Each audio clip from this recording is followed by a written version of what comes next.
Di awal film, kita akan diperkenalkan dengan cewek cantik bernama Hwarim. Ia adalah seorang dukun perempuan asal Korea Selatan yang sedang terbang menuju ke Amerika Serikat bersama temannya bernama Bonggil. Mereka berdua diundang oleh keluarga kaya raya asal Korea Selatan yang menetap di Amerika bernama Park Ji-young. Scene selanjutnya, mereka tiba di rumah sakit diantar oleh asisten keluarga Ji-young. Saat Hwarim memeriksa bayinya, dia menyadari bahwa gangguan itu juga menimpa anggota keluarga lainnya, seperti ayah sang bayi maupun kakeknya. Mereka pun akhirnya diajak menuju ke rumah Ji-young. Saat mereka tiba, seketika itu pula ia merasa bahwa keluarga tersebut dinaungi oleh hawa kegelapan. Hwarim berkesimpulan bahwa gangguan yang mereka alami berasal dari roh leluhur keluarga mereka, di mana sang arwah merasa marah ketika telah dimakamkan di sebuah tempat yang tidak layak.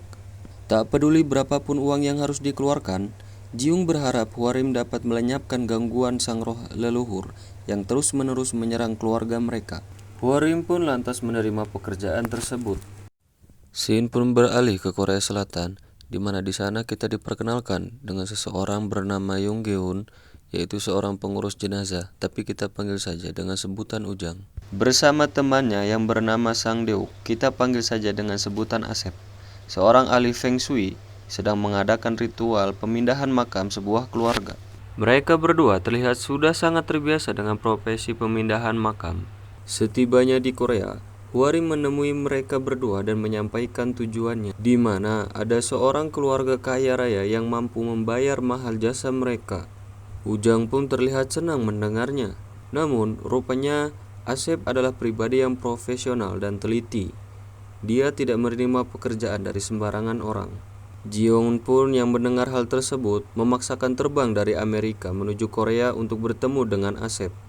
Ji-young pun menambahkan bahwa profesi tersebut sebisa mungkin dilakukan secara diam-diam tanpa melibatkan administrasi pemerintahan. Asep pun ingin melihat makam tersebut sebelum memutuskannya. Makam tersebut terletak di sebuah gunung terpencil yang letaknya tak jauh dari perbatasan Korea Selatan dan Korea Utara. Korea Utara pun terlihat jelas dari gunung tersebut. Namun, Ji-young berdalih bahwa masa itu adalah masa maraknya perampokan makam, sehingga makam sang leluhur sebisa mungkin dilakukan dengan sederhana. Asep merasa ada keganjilan dari makam ini. Dia mendapati nisan tersebut tanpa nama, yang ada hanya tulisan angka yang dia yakini adalah sebuah titik koordinat. Tanpa pikir panjang, Asep pun menolak pekerjaan tersebut. Ji-young dan Hwarim pun terus membujuk Asep. Hwarim mengancam akan mencari ahli Feng Shui lain. Asep pun akhirnya terpaksa menerima pekerjaan tersebut. Proses penggalian makam pun dilakukan. Nampak pula hadir bibi Ji-young. Mereka mempekerjakan beberapa tukang gali. Saat itu juga, ritual prosesi penggalian makam pun langsung dilakukan. Awalnya, penggalian nampak berjalan lancar. Mereka sedikit terkagum dengan peti yang terdapat sebuah ukiran sebagai pertanda bahwa yang bersemayam di peti tersebut bukanlah orang sembarangan. Peti tersebut kemudian diangkut ke mobil untuk dipindahkan ke proses selanjutnya, yaitu kremasi. Mereka pun meninggalkan tempat itu. Salah satu penggali pun membereskan galiannya. Tiba-tiba saja dia menemukan seekor ular yang berkepala menyerupai manusia. Penggali tersebut pun sontak membunuh ular tersebut, dan saat itu juga cuaca sekitar berubah seketika. Awan hitam pun datang dan hujan tiba-tiba turun. Proses kremasi terpaksa ditunda karena menurut kepercayaan mereka, kremasi saat hujan membuat rohnya tidak bisa kembali ke alam baka. Mereka kemudian menitipkan peti tersebut ke rumah sakit terdekat. Di tengah perjalanan, Asep menemukan biara tua dan mampir ke tempat tersebut. Biara tersebut ternyata dihuni oleh seorang biksu tua, yang kebetulan beliau mengetahui silsilah makam yang telah mereka gali. Biksu itu menceritakan bahwa makam tersebut adalah makam seorang yang sangat kaya raya. Pada masa itu sering terjadi perampokan makam. Bahkan peralatan para perampok masih tersimpan rapih di dalam gudang biara tersebut. Sementara itu, di rumah sakit, seorang petugas mencoba untuk membuka petinya. Namun tiba-tiba, Sebuah entitas jahat yang tidak lain adalah arwah kakek Jiung terbang dari dalam peti. Huarim pun jatuh tidak sadarkan diri ketika arwah tersebut melewati dirinya. Arwah tersebut kemudian pergi dan membunuh ayah dan istri Jiung di rumahnya.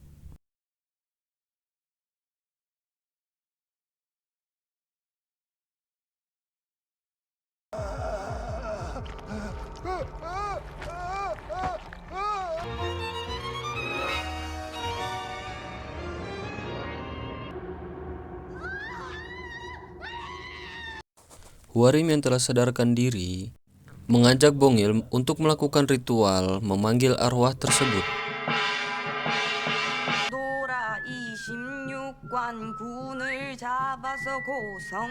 Saat Huarim dan Bongil berhasil memanggil arwah tersebut, arwah itu mengatakan bahwa dia akan balas dendam dan mengajak seluruh keturunannya ikut bersamanya. Seketika, arwah itu pun menghilang dari hadapan mereka berdua. Asep yang mengetahui bahwa arwah yang ada di dalam peti tersebut keluar, langsung mendatangi hotel di mana Jiung menginap. Sementara, Jiung sendiri menerima panggilan dari Asep yang memperingatkan untuk berhati-hati karena arwah yang ada di dalam peti telah keluar. Pada saat yang bersamaan, pintu hotel digedor oleh seseorang yang juga mengaku sebagai Asep. Seketika itu pula, ia kerasukan. Ia bertingkah laku seperti seorang jenderal yang memerintahkan pasukannya. Dia tiba-tiba berkata, "Rubah memotong pinggang harimau." Di hadapan Asep, Jiong memutar leher sendiri hingga membuatnya tewas. Arwah tersebut kemudian mendatangi bayi Jiung yang berada di Amerika Serikat dan hendak menghabisinya. Asep langsung menghubungi bibi Jiung untuk mengizinkan kremasi segera dilakukan. Saat kremasi dilakukan, arwah pun lenyap dan si bayi berhasil diselamatkan. Dengan begitu, tugas Huarim dan yang lainnya pun selesai. Asep mendatangi salah satu penggali yang menghubunginya. Ketika Asep mendatanginya, pria tersebut dalam kondisi yang tidak baik. Pria tersebut pun memohon pada Asep untuk mencari ular yang telah dibunuhnya di lokasi galian. Asep kembali mendatangi lokasi tersebut. Dia terkejut saat menemukan ular tersebut yang memiliki kepala menyerupai manusia. Asep pun segera menghubungi Huarim dan yang lainnya. Saat mereka tiba, mereka terkejut melihat Asep menemukan sebuah peti dalam kondisi berdiri di dalam galian makam tersebut, di mana peti tersebut diikat oleh kawat yang sangat kuat, seolah agar tak ada seorang pun yang dapat membukanya. Asep pun memutuskan untuk membawa peti tersebut ke biara tua untuk dikremasi keesokan harinya, di mana biksu pun menyambut kedatangannya. Dia pun tidak mengetahui peti tersebut. Si bibi pun berterus terang tentang siapa ayahnya sebenarnya. Ayahnya adalah seorang pengkhianat yang telah menjual negaranya saat pendudukan Jepang. Dan biksu Gisune yang memakamkan leluhur Jiung bukanlah seorang biksu keturunan Korea, melainkan keturunan Jepang.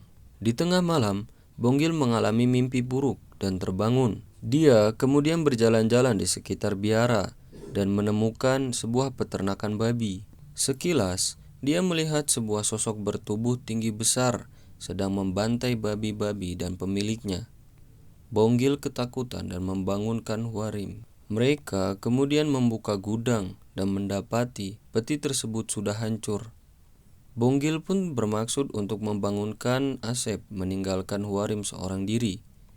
Tiba-tiba muncul sosok tinggi besar berpakaian samurai Jepang muncul di hadapan Huarim sambil melemparkan kepala pemilik peternakan babi. Sang iblis hendak menghabisi Huarim, namun Bonggil muncul dan mencoba menyelamatkannya. Roh jahat tersebut pun mendekati Huarim. Saat hendak menyerang, iblis itu melihat stupa biksu di belakang Huarim. Dia kemudian merapalkan mantra-mantra dalam bahasa Jepang dan berubah menjadi bola api dan terbang kembali ke galian makam tempat di mana ia bersemayam. Bonggil terluka parah dan dibawa ke rumah sakit terdekat. Asep kembali ke gudang biara memeriksa barang peninggalan para perampok yang sempat disimpan. Dia menemukan sebuah buku yang berisi foto para perampok. Asep menyadari bahwa mereka bukanlah perampok, tetapi patriot Korea. Menyadari hal itu, Asep pun kembali ke galian dan mencoba untuk mencari keberadaan pasak besi tersebut.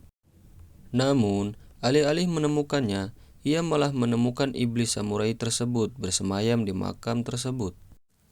Dia pun langsung menjelaskan semuanya kepada Hwarim dan Ujang, dan memutuskan untuk menemukan pasak besi di lokasi galian makam tersebut. Mereka tidak mungkin melawan iblis itu, sehingga Hwarim memutuskan untuk mengalihkan perhatiannya, sementara Asep dan Ujang mencari pasak besinya. Mereka kemudian menebar ikan untuk memancing sang iblis samurai.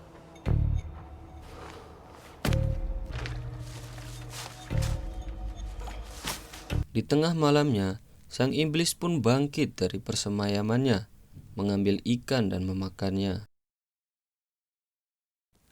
Dia terpancing menuju pohon besar di mana Hwarim sudah menunggu untuk mengalihkan perhatiannya. Hwarim pun berpura-pura menjadi arwah penunggu pohon dan mengajaknya bicara. Asep dan juga Ujang segera mencari keberadaan pasak besi tersebut. Namun, mereka tak berhasil menemukannya. Sementara itu, Hwarim dibantu dan dilindungi oleh arwah neneknya, yang merupakan seorang dukun ternama di Korea Selatan. Sang iblis kemudian yang menyadari bahwa Hwarim hanyalah manusia biasa, dia kemudian menjadi bola api dan terbang kembali ke makamnya. Namun, Asep bersikeras tetap mencari pasak besi tersebut. Sang iblis tiba-tiba berada di hadapannya. Dia pun melukai perut Asep dengan begitu parah. Hwarim pun berupaya untuk menyelamatkan Asep dengan menyiramkan darah kuda pada tubuh sang iblis. Asep kemudian melihat sebuah kilasan masa lalu, di mana Biksu Gisune dengan menanamkan pasak besi tersebut tepat di dalam jasad seorang jenderal samurai. Dengan kata lain, sang iblis tersebut adalah pasak besi itu sendiri. Menyadari bahwa sang iblis adalah pasak besi dengan elemen besi dan api, maka dengan keyakinannya, Asep berupaya mengalahkan sang iblis dengan gagang sekop sebagai elemen kayu dan darah sebagai elemen airnya.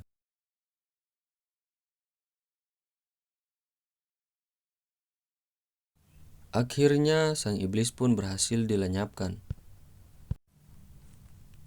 Di akhir film, semuanya berhasil selamat. Asep dengan haru merayakan pernikahan putrinya. Sementara itu, Hwarim dan yang lainnya menjalankan tugasnya seperti biasa. Dan film pun tamat. Terima kasih untuk kalian yang telah menonton sampai akhir video ini. Jangan lupa untuk selalu mendukung channel ini dengan menekan tombol like, dan jangan lupa untuk selalu meninggalkan komen, karena komenan dari kalian akan selalu menjadi saran bagi admin agar editan kedepannya lebih bagus lagi. Terima kasih untuk semuanya. Saya undur diri. Salam.